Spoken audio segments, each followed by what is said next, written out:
Production funding for the Alaska Highway is made possible by the Alaska Division of Tourism, Westmark Hotels offering lodging, dining, and northern hospitality throughout Alaska and the Yukon, Gray Line of Alaska, the Anchorage Times, locally owned and operated since 1915.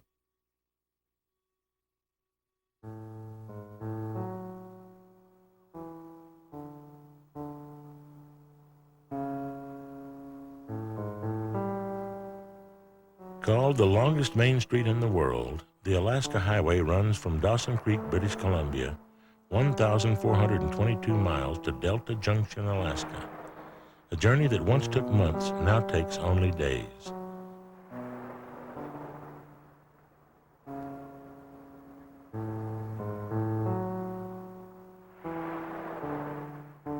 Yet, even today, 50 years after it was first opened, travelers driving this road still find a sense of adventure. As a person drives north, there's a feeling of excitement at venturing along the same trail that trappers and gold seekers used over 100 years ago, heading for Dawson Creek, Whitehorse, and Fairbanks.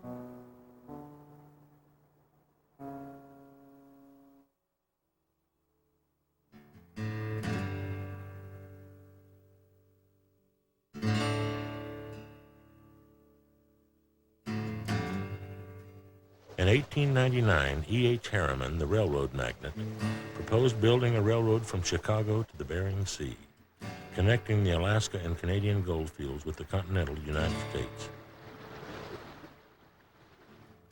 When the claims played out, the gold seekers left, and the idea of building a railroad became just another memory of the gold rush.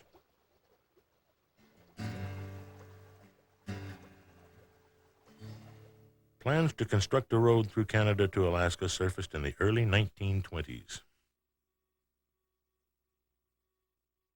Donald MacDonald, a locating engineer for the Alaska Road Commission, had dreamed for years of an overland coastal route to Alaska. It would run north from Seattle across British Columbia through the Yukon Territory to Fairbanks. MacDonald and a group of Fairbanks residents formed the International Highway Association to sponsor the building of a road to the continental United States. Citizens of Canada and the United States lobbied for years to begin construction, but political, territorial, and economic factors kept the great project stalled. In 1933, Donald MacDonald and the Automobile Highway Association, trying to draw attention to his proposed route to the States, helped finance an Alaska prospector and trapper, Slim Williams, to make a trip over MacDonald's coastal route by dog sled. Using primitive maps drawn by MacDonald, Slim traveled from Fairbanks to Seattle in 5.5 months.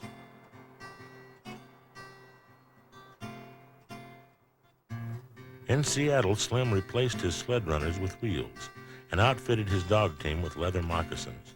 He then headed east, mushing 2,000 miles to the 1933 Chicago World's Fair. Slim was a big attraction at the fair. People from across the country came to see the man who had mushed a dog team from Alaska to Chicago.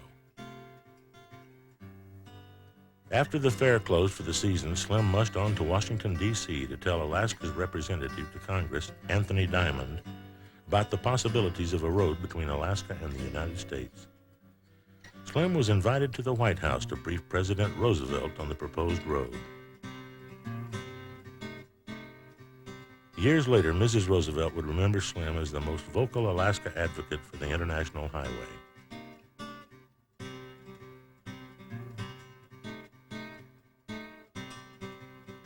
Late in 1933, President Roosevelt was authorized by Congress to set up a joint commission with the Canadian government to determine the feasibility of a road to Alaska. After many meetings, the commission determined a highway was feasible from an engineering viewpoint, but expressed concern of its practical usefulness. Representative Diamond, again voicing a need for the road, introduced a bill in Congress for a highway, but could not find any support. As the years passed, pressure continued for a highway in the Northwest, prompting President Roosevelt in 1938 to appoint the Alaska International Highway Commission to make yet another study.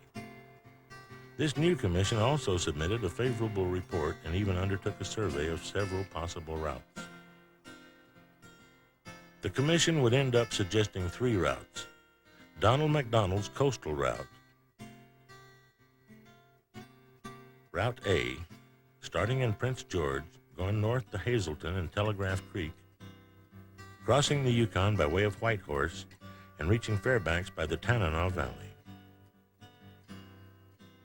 Route B, which also started in Prince George, followed the Rocky Mountain Trench up the Parsnip and Finlay Rivers to Finlay Forks and Sighton Pass.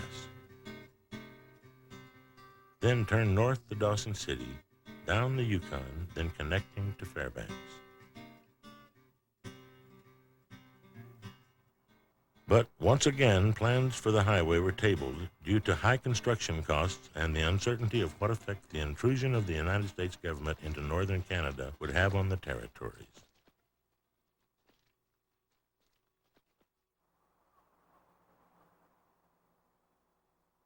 On May 14, 1939, in another attempt to focus attention on the proposed highway, adventurers Slim Williams and John Logan and their dog Blizzard left Fairbanks for Seattle. They traveled by motorcycle over the coastal route that MacDonald had advocated for years, and the same route Williams had used to mush his dog team out in 1933.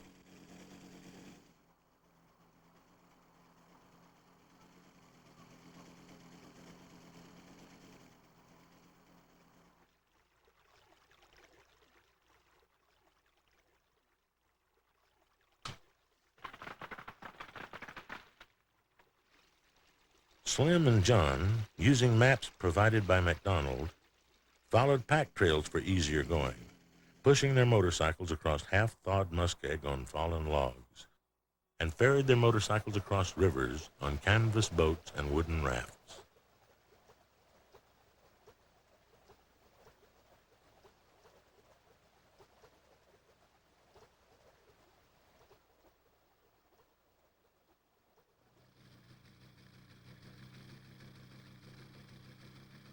Blazing their own trail part of the way, the two traveled 2,300 miles in 6.5 months.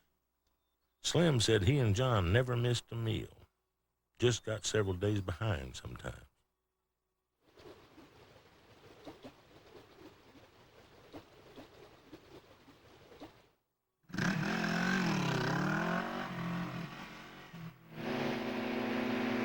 Arriving in Seattle in early December, they were introduced at a Chamber of Commerce meeting as the first men to motor the proposed Alaska-Yukon International Highway to Seattle.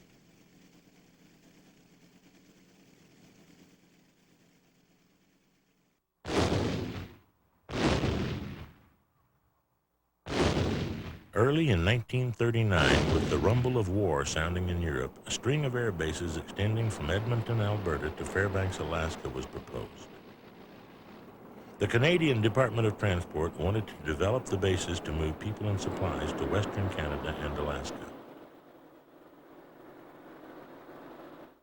Hitler's invasion of Europe and the fall of France in 1940 alarmed the governments of Canada and the USA. The defense of Canada and Alaska became an issue of paramount importance.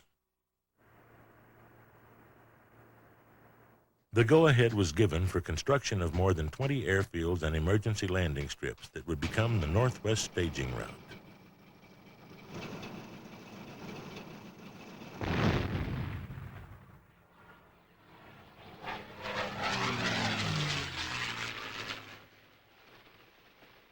When the Japanese attacked Pearl Harbor on December 7, 1941, the threat of invasion on Alaska and Canada became a reality. There was no certainty that the shipping lanes to Alaska could be kept open. Both the U.S. and Canada realized the military need for an overland supply line secure from enemy attack. In the interest of their mutual defense, the two countries finally agreed to build a highway across Canada.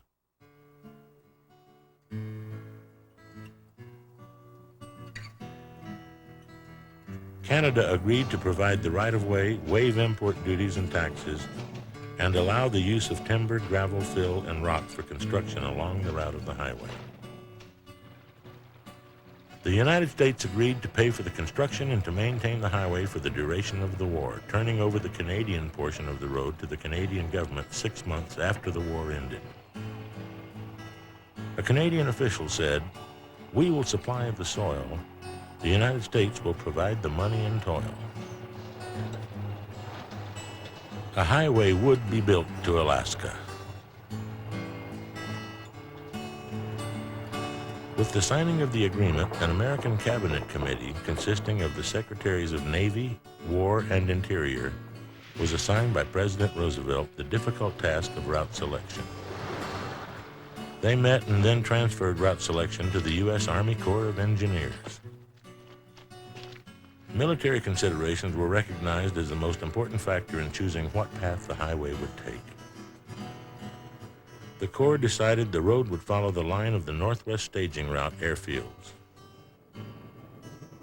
This route not only furnished a visual guide for the pilots, but would help supply the airfields and flight strips with fuel and materials.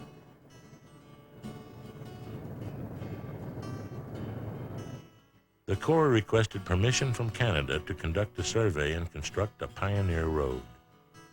Plans called for a rough working road, which would be, in part, the site of a permanent road. Work would begin at Dawson Creek, British Columbia, and extend northwestward to Big Delta, Alaska, just 98 miles east of Fairbanks. U.S. Army Corps of Engineer troops would survey and construct a rough military road usable by all-terrain vehicles that would connect the airfields.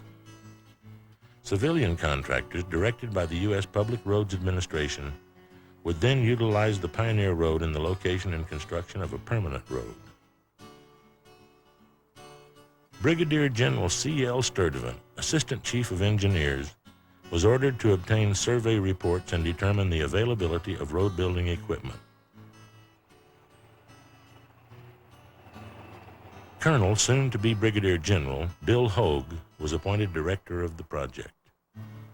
His orders from General Sturdivant were to push the Pioneer Road to completion with all speed within the physical capacity of the troops. Hogue did a preliminary aerial reconnaissance of the route and found that the few maps that did exist were largely inadequate. He flew over great stretches of unmapped wilderness, searching for a route that would connect the airfields together. Hogue discovered that existing access to the project was limited to 3 major routes: by rail to Dawson Creek, British Columbia, by boat to Skagway, Alaska, and then rail to Whitehorse, Yukon, by boat to Valdez, Alaska, and from there by highway to Gulkana, Alaska.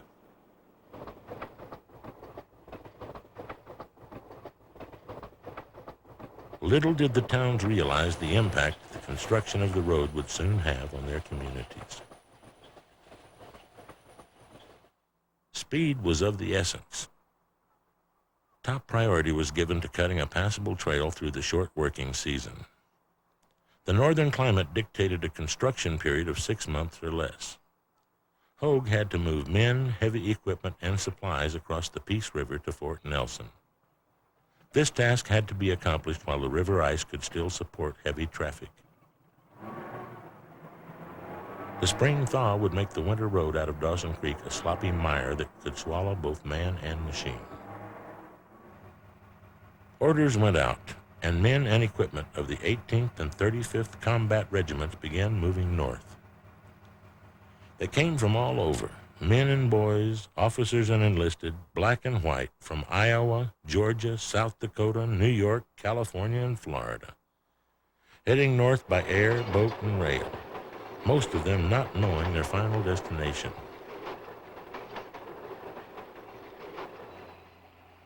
Most of the men had never seen or used the heavy equipment that they would very shortly be operating. They would learn by doing. Soldiers from New York, Atlanta, Chicago, and Los Angeles soon would become skilled woodsmen with their axes.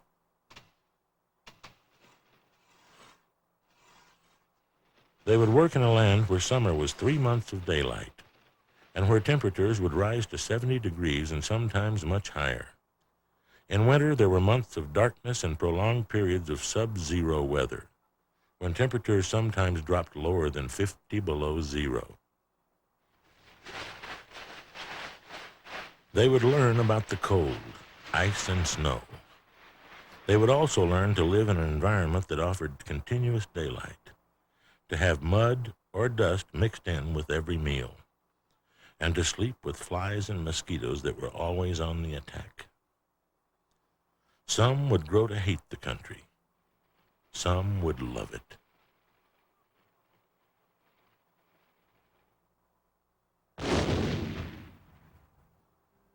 On March 19, 1942, 2 days after General Douglas MacArthur became Supreme Allied Commander in the Pacific, and still several weeks before the fall of Corregidor, the men of the 35th Engineers arrived in Dawson Creek, unloaded their heavy equipment, and began driving north overland in minus 35-degree weather to Fort Nelson, British Columbia. Their trek of 325 miles would last 25 days in some of the worst weather the men had ever experienced. Crossing the Peace River, the 35th Engineers laid planks and sawdust over the ice to form a bridge and drove across to Fort St. John. They then pushed ahead 265 miles over frozen muskeg to Fort Nelson. Arriving in Fort Nelson on April 5th, the men of the 35th had beaten the spring thaw and were ready to start the road westward to Watson Lake.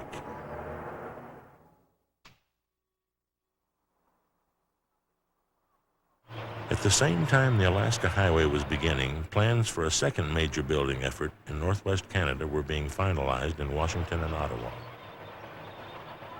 The Canadian Oil Pipeline Project, CANOL, called for construction of an oil pipeline and road running 577 miles from Norman Wells, Northwest Territory, southwest across the Mackenzie Mountain Range, to connect with a refinery being constructed in Whitehorse.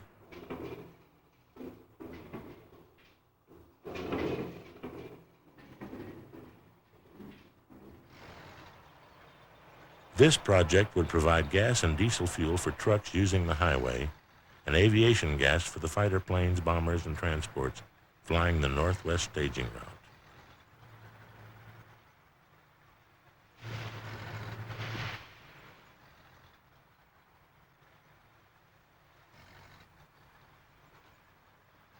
The oil pipeline would take 2 years to build and employ the labor of over 14,000 engineers and civilians.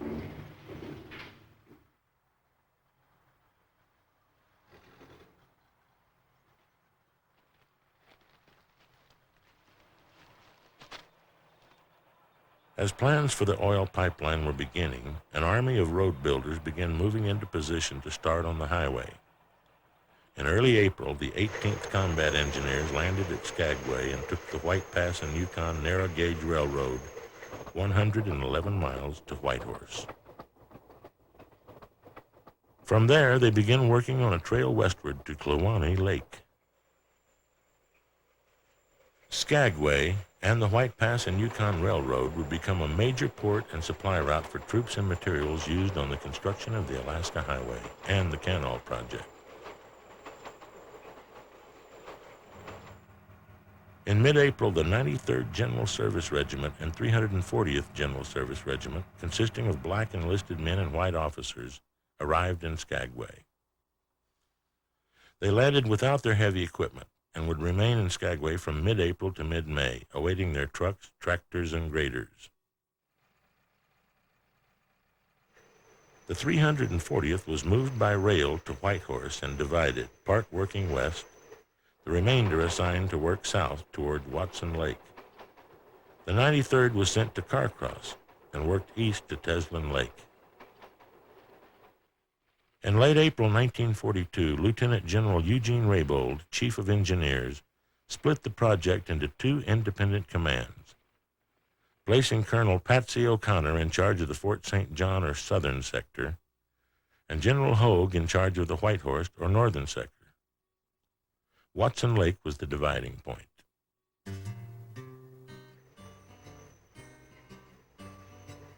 The 95th and 341st General Service Regiments unloaded in Dawson Creek and were sent to Fort St. John to build the road north to Fort Nelson.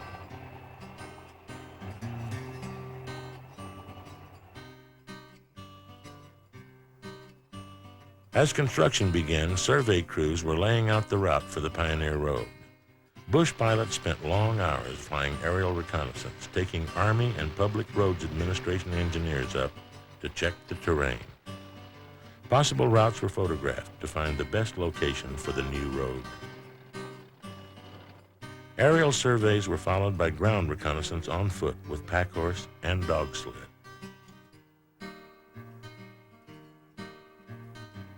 Canadians played an important part in the surveying and mapping of the highway. Locals hired on as guides, leading locating teams and advising as to the best possible route, scouting the country for solid ground and good stream crossings. Some stretches of the route followed old Indian and trapper trails.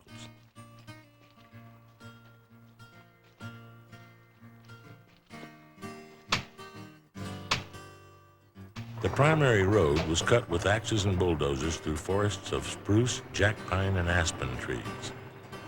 Sometimes when a clearing crew didn't have a surveyor, they would send a man out with an axe in the general direction of their objective, with the bulldozers following along behind. Some locators expressed fears of being run over by the heavy equipment as the tractors kept pushing forward.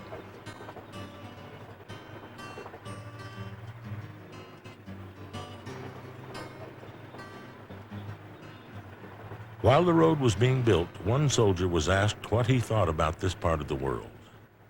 He said, "This country ain't nothing but miles and miles of nothing but miles and miles." Living conditions were very difficult for the thousands of men building the road. It was impossible to make the camps comfortable, since they had to be moved every few days to keep up with the road building. Camps at the head end of the Pioneer Road were primitive, framed tents with field kitchens housed under canvas. The GI stove never reached some outfits, so they used open fires and oil barrel ovens. Most laundry was done the old-fashioned way, hand-rubbed in rivers, lakes, and streams.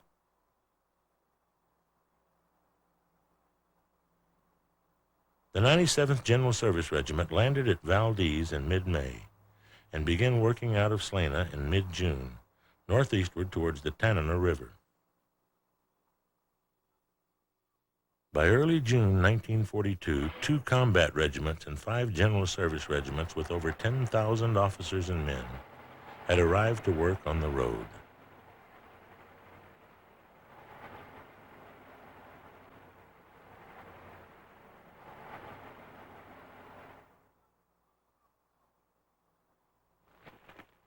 The Japanese attack on Dutch Harbor and the seizure of Attu and Kiska Islands in the western Aleutians made construction of the road even more urgent.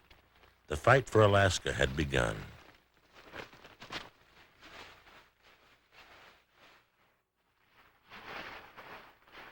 It was a race of men and machines against the vast wilderness of Canada and Alaska, against time and the enemy.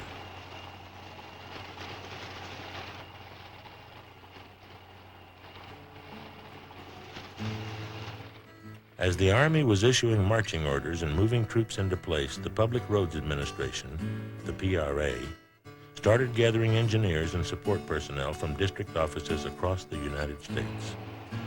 Civilians would also play a major part in the construction of the military highway. The PRA would act as overseer on the project, contracting with and supervising the civilians working to widen and straighten the Pioneer Road, or to relocate the road on a new alignment to be established by Public Roads Administration engineers. The PRA first selected 5 management construction companies, who then hired smaller individual Canadian and American companies with their men and equipment on cost-plus fixed-fee contracts with the U.S. government. The highway was divided into portions for various contractors, depending on their size and skills. A call went out for shovel operators, cat skinners, welders, pile drivers, laborers, and cooks. The contractors were hiring men and gathering trucks, tools, and other equipment and materials needed to build the permanent all-weather road. Working conditions were severe. Warning signs were posted in the contractors' recruiting offices, giving the men some idea of what they would be up against.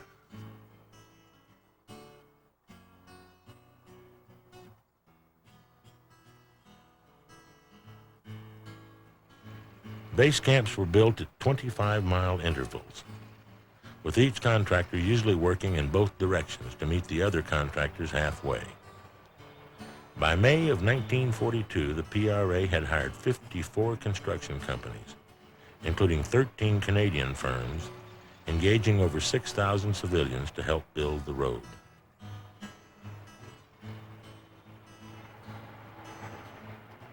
Vast amounts of equipment and supplies had to be shipped north to keep the construction moving. Supplies by the rail car load began arriving at the Dawson Creek railhead. Surplus equipment from camps of the Civilian Conservation Corps and the Works Project Administration were located and shipped north for use by the Public Roads Administration. During one 5-week period, over 600 boxcars filled with equipment occupied every space in Dawson Creek.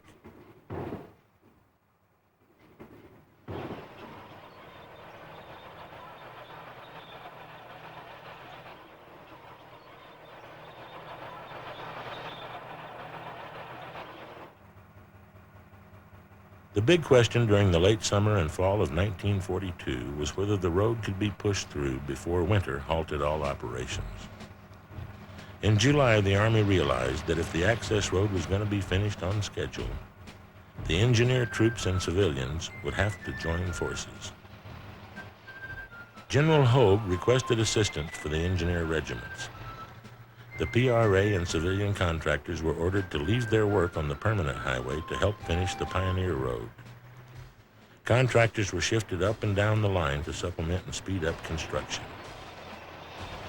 Some contractors were put onto the Pioneer Road to shape it up, gravel the surface, and improve the alignment and grade, while others were put to work on uncompleted sections. It would become a combined effort with overlapping work responsibility. As various regiments completed their sections of the road, they fell back and improved their original efforts. It was a race of men and machines against the coming winter.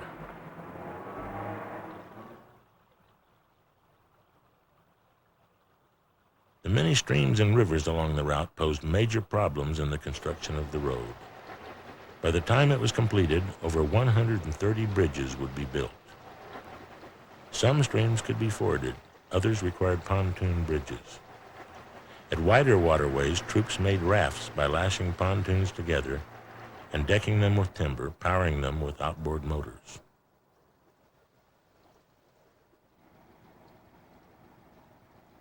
The 74th Light Pontoon Company hauled men and supplies across the Peace River at Fort St. John on the tug Alcan.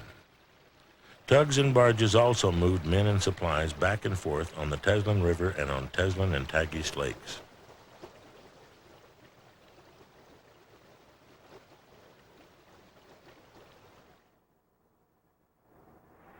Nothing was allowed to hold up construction. If a truck or cat broke down and was holding up progress, it was pushed over the side.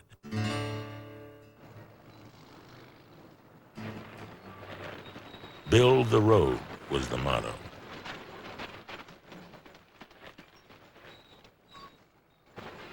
During the first months of construction, a spirit of cooperation developed among all workers on the job, military and civilian alike. Work, work, and more work was the schedule, 7 days a week.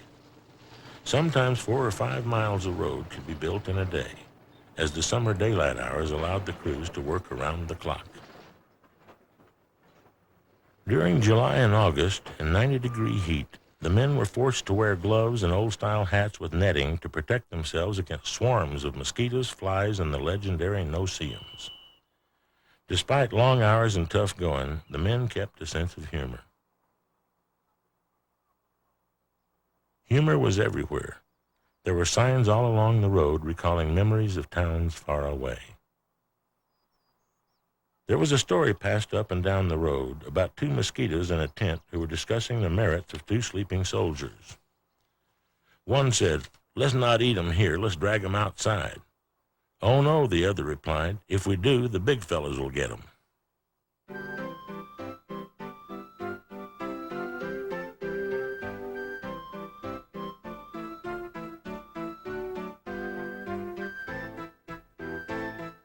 Sergeant Harold Hubbard's cartoons of Army life brought smiles and laughter to the men. If you can laugh at yourself, things don't seem so bad.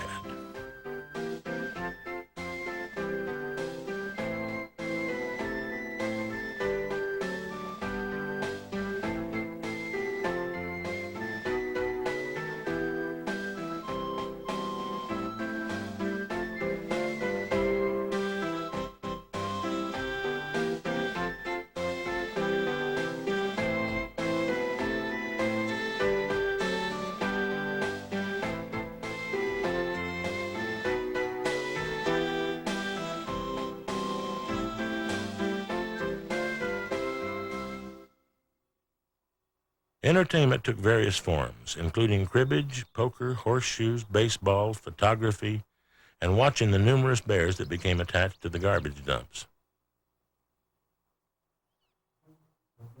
A large sign was posted outside some of the construction campsites that read, "Warning, if you are being chased by a bear, don't run into camp."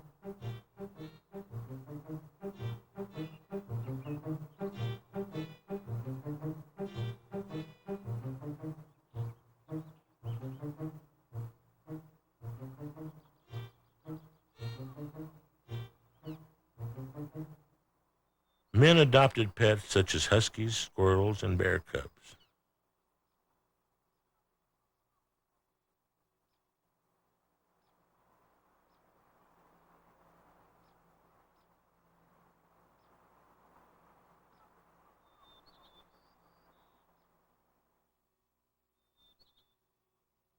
Some former city boys became expert fishermen on the hundreds of lakes and streams along the route.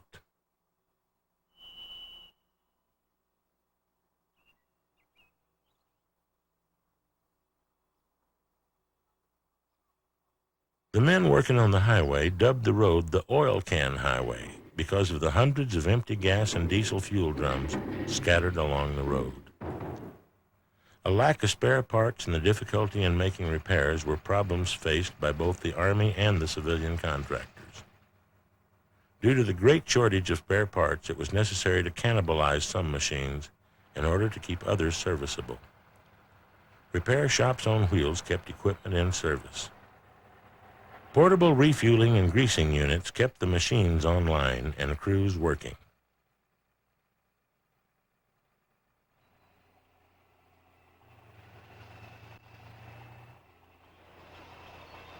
On September 24th, bulldozers of the 340th Regiment, cutting a trail south from Whitehorse, and bulldozers of the 35th Regiment, heading north, met at Contact Creek, about 50 miles east of Watson Lake, closing the road on the southern sector.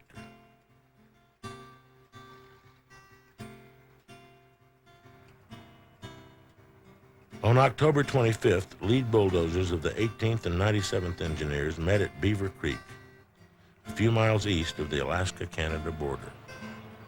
The two units had joined their sections by means of a winter road, which would be passable until spring breakup.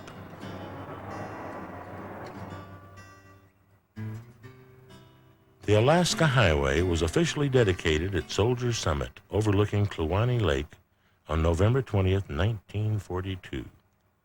It was 30 degrees below zero, and the men had a tough time keeping warm. I desire to express the admiration of the Government of Canada to the American Corps of Engineers for one of the greatest engineering marvels in the whole world. Carry on that splendid work. This road is built for war, but this road will be used when peace and victory come back to us again. This road will again be used for the great purposes of reconstruction and of peace.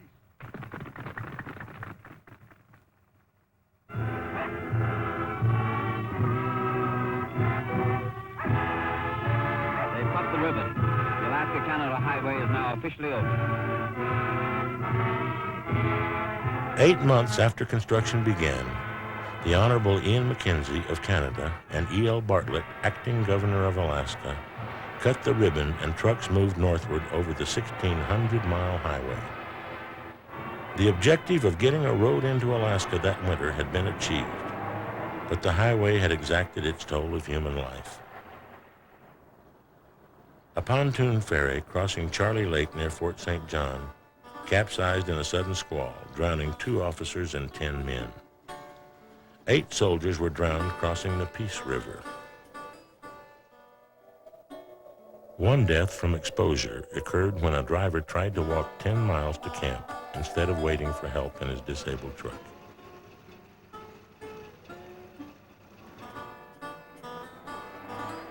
Workers lost their lives when trucks and jeeps overturned on muddy inclines. All the drivers talked about one steep and treacherous spot at mile 108 called Suicide Hill. Several fatal accidents occurred there before it was finally leveled out.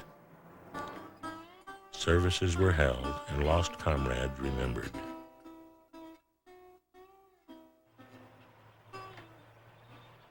Work continued on into the winter under extreme weather conditions. Temperatures reached 72 degrees below zero on the northern sector. At sub-zero temperatures, diesel fuel solidified and gasoline lines froze. Drivers kept engines running continuously or risked having their trucks freeze up.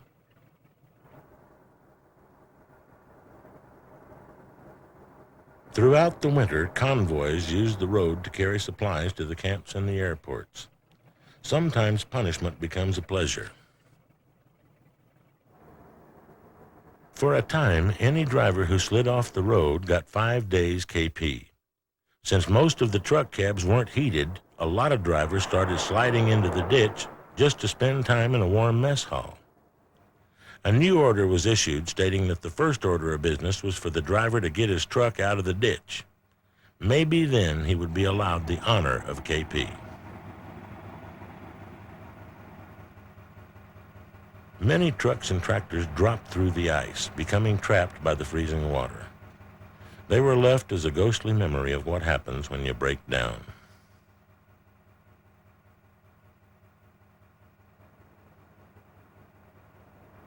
After the breakthrough, there was still a lot of work left to make the truck trail into a usable road. During the winter of 1942, the Army lowered design standards for the permanent highway, directing the Public Roads Administration to follow the early truck trail as much as possible in order to expedite completion of the year-round all-weather road. The PRA spent much of the winter of '42 on preparations for the next season's construction by repairing equipment and building shops and camps. Rest camps were established along the road to house truck drivers, road maintenance crews, and to service and repair equipment.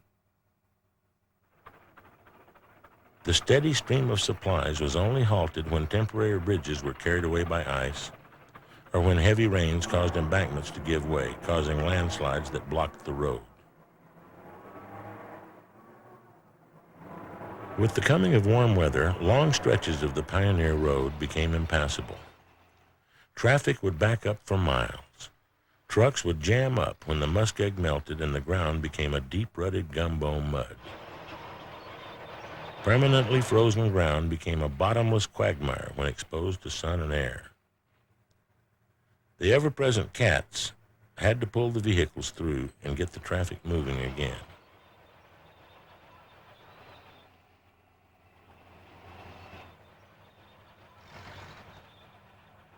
Logs often had to be placed in a corrugated fashion to form a foundation for the trucks to drive over.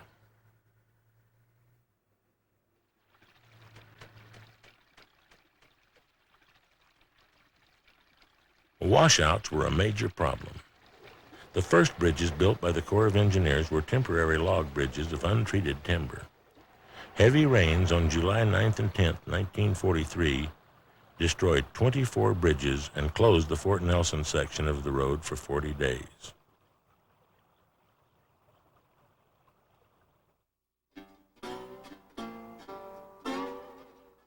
At the beginning of World War II, less than 3% of the armed forces were black soldiers. The military had a policy at the time that used Negroes mostly as service troops. There existed an attitude that black soldiers could not perform the complex jobs that the modern military required. Black soldiers working on the road would prove this attitude wrong.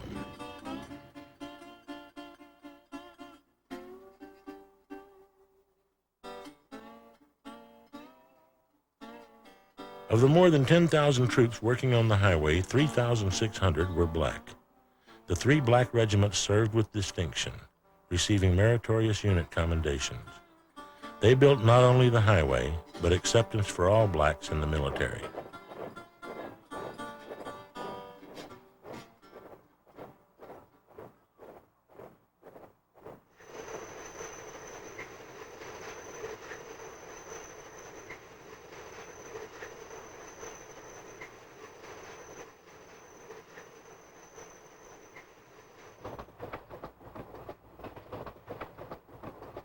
With the pullout of the Army engineers in July of '43, it was now up to the Public Roads Administration to finish construction.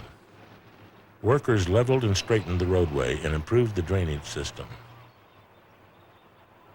The best parts of the Pioneer Road were saved and incorporated into the final highway. The worst parts lasted long enough to serve their purpose and were replaced.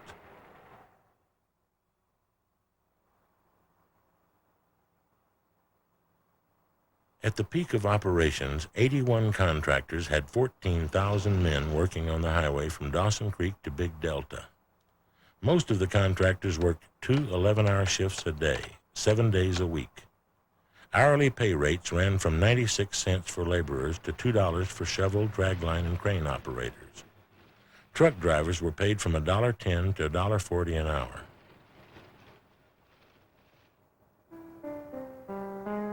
Women played an important support role in the building of the highway. They worked as cooks, clerks, secretaries, nurses, and some even drove trucks. Wherever they went along the road, they brought smiles and memories of home to the men.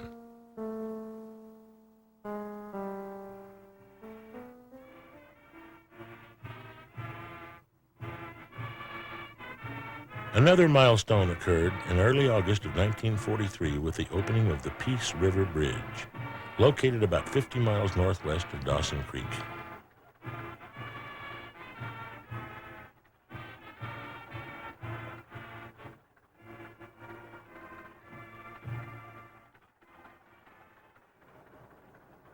Reconstruction of the Pioneer Road to a permanent all-weather road was completed October 13, 1943, with the reopening of a 40-mile section near the Alaska-Yukon border by the Utah Construction Company.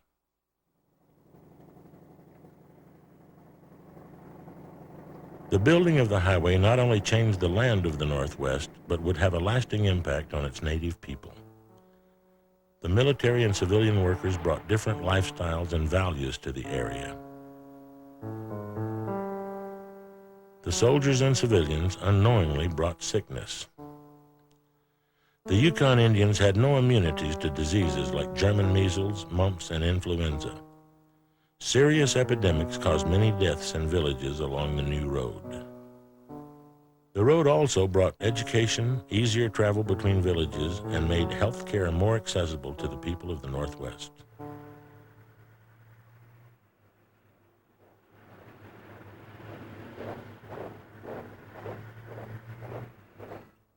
The end of the war brought great changes to the highway. In compliance with the agreement signed in 1942, the United States was to turn over the Canadian portion of the road 6 months after the war ended.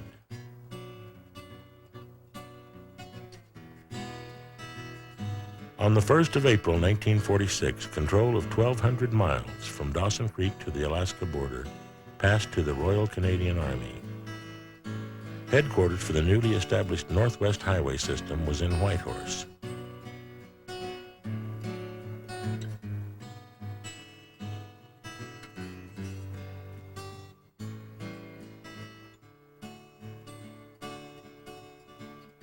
The new Northwest Highway System was primarily a military route. The Canadian Army was assigned the task of maintaining the highway. Rough spots, washouts, and dust everywhere continued being major barriers in keeping the highway open. When the Canadians took over the road, they knew that they were committed to endless repairs and revisions, and would have to replace many of the earlier wooden bridges and culverts.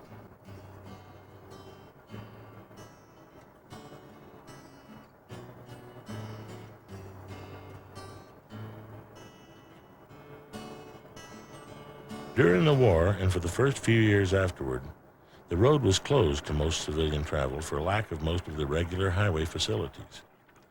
The only way a civilian was allowed on this military highway was by permit. Any civilian who wanted to travel the road had to get clearance from the military authorities in Dawson Creek before venturing up the Alcan.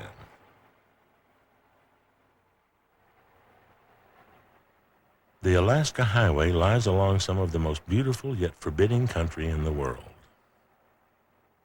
There were few gas stations, motels, or roadside cafes. People who did travel the road traveled through the kindness of those who lived along the way. The highway was finally opened to civilian traffic in 1947. The road was gravel almost the entire length. It could be driven comfortably at 45 miles per hour. There were some bumpy, rutted, and hilly stretches calling for speeds of 25 to 30 miles per hour. A woman driving up the highway wrote a friend that signs were scarce along the road, but when you did come on one, you had better believe it.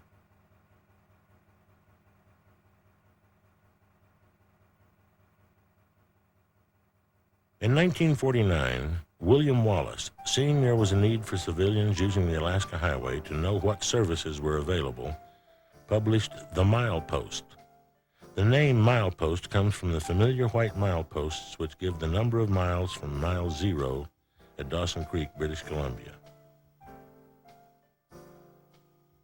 The Milepost is an annual guidebook with useful information about services and accommodations offered along the road. A large fold-out map, mileage tables, and more. Now in its 44th edition, Milepost has become a popular reference for residents and tourists alike.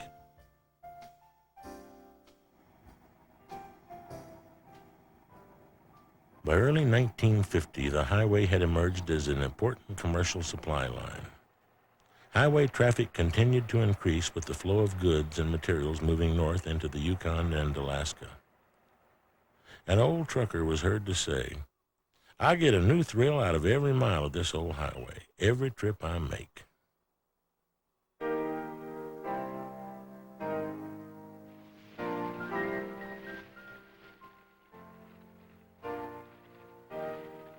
At noon on October 16, 1957, girders of the Peace River Bridge failed, and a 600-foot span fell into the river. Traffic along the Alaska Highway had to be rerouted to use a railroad bridge 3 miles upriver. The new Peace River Bridge was opened in January of 1960 to traffic.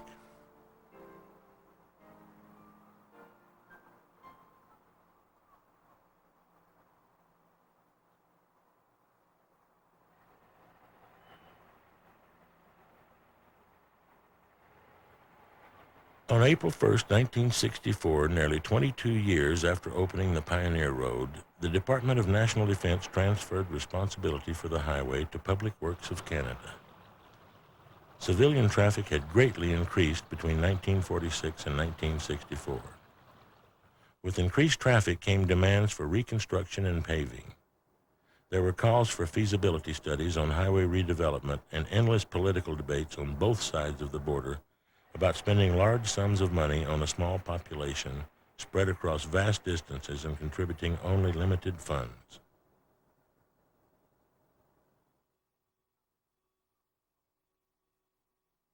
In 1967, local leaders in Whitehorse sponsored a 25-year Alaska Highway anniversary celebration. Speakers called for paving the highway, arguing that a paved road would increase tourist travel, improve the flow of freight, and be an overall benefit to the people of the North. Public criticism escalated as the increasing number of trucks and campers accelerated deterioration of the highway. The government wanted to put responsibility of the highway into the hands of the provincial government. The provincial government was not willing to accept the increasing costs. By the late 1960s, some sections of the road were paved, some sections had a good gravel surface, while some sections were still dusty and substandard.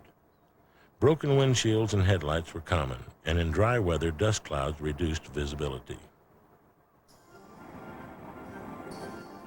Construction of the Trans-Alaska Oil Pipeline and the proposed construction of a gas pipeline parallel to the Alaska Highway would bring an increased number of cars and trucks traveling the outdated road.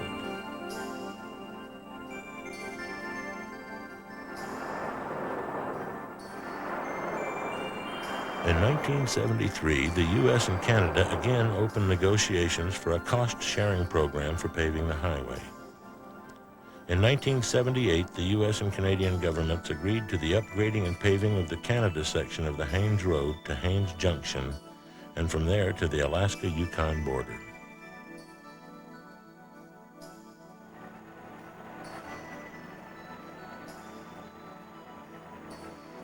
The 1980s brought more and more cars, trucks, and RVs up the highway. Annually, more than 100,000 people were using the Alaska Highway for business and tourist travel.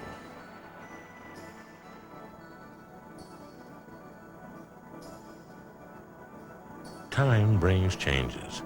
With each year, a mile is straightened here, a curve is taken out there, and a little more of the original route is lost to progress. We end up bypassing parts of our past for the sake of convenience.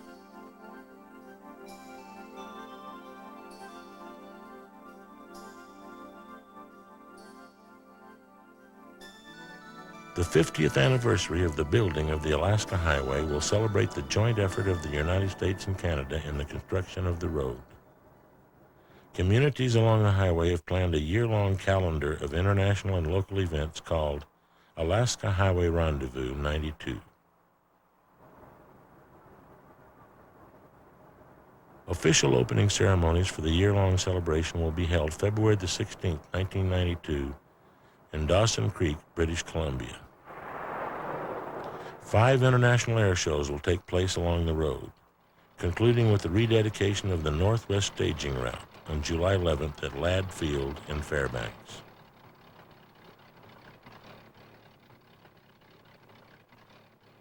On November 20th, Soldier Summit near Kluane Lake, Yukon, will again come alive with a reenactment of the original opening ceremony held in 1942, reaffirming the ongoing cooperation between the United States and Canada.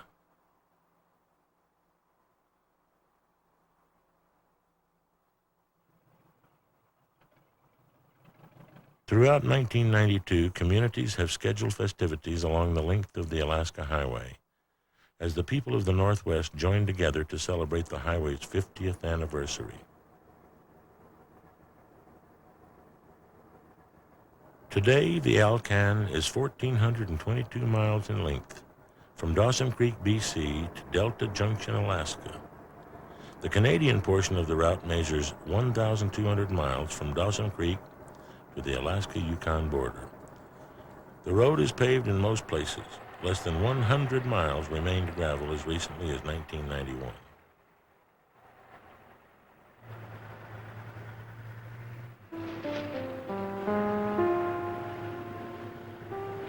It has been called one of the most remarkable construction feats in history, built by thousands of soldiers and civilians, American and Canadian. Built as a result of the military need to connect the continental United States with Alaska.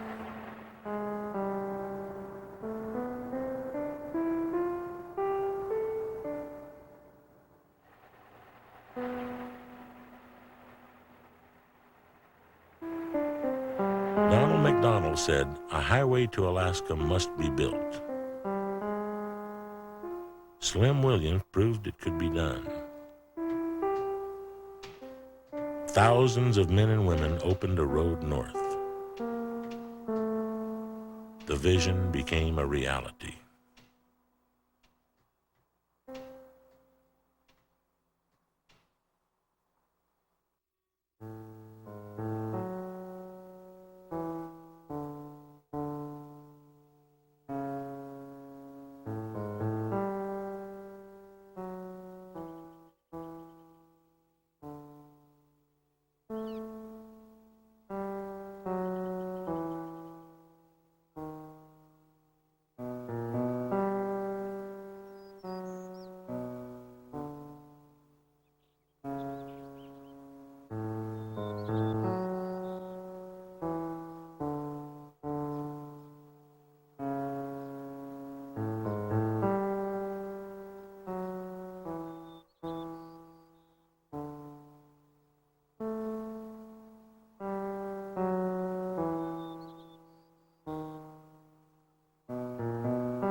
Production funding for the Alaska Highway is made possible by the Alaska Division of Tourism.